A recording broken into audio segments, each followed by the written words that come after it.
Papež Frančišek je na trgu svetega Petra na 28. nedeljo med letom daroval sveto mašo, med katero je skupaj z verniki obhajal marijanski jubilej. Na poti, ki ga vodi v smrt in vstajenje, je Jezus srečal 10 gobavcev, ki so mu prišli naproti, se vdaleč ustavili in vpili o svoji nesreči tistemu človeku, v katerem je njihova vera prepoznala možnega zveličarja. Jezus, učenik, usmili se nas, bolni so in iščejo nekoga, ki bi jih ozdravil.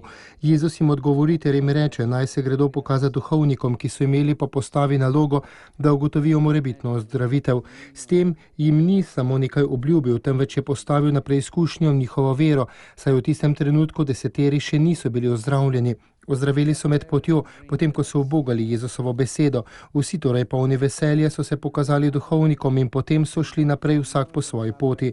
Pri tem pa so pozabili na darovalca, torej na očeta, ki jih je ozdravil po Jezusu, svojem sinu, ki je postal človek. Je v pridigi poudaril papež Frančišek in dodal, da se je potrebno znati zahvaliti, znati hvaliti, kar Gospod dela za nas. Kako pomembno je to? Vprašajmo se torej, a smo sposobni izreči hvala? Kolikokrat rečemo hvala v družini, v skupnosti, v cerkvi?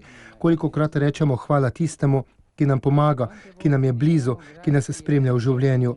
Pogosto nam je vse samoumevno in to se zgodi tudi do Boga, je dejal papež Frančišek in dodal, da se znamo zahvaliti, je potrebna ponižnost. Marijino srce je bolj kot katerokoli drugo sposobno sprejeti Božje darove in Bog, da je postal človek, je izbral ravno njo, preprosto dekle iz Nazareta, ki ni živela v bogatih palačah oblasti, ki ni storila nič podjetnega.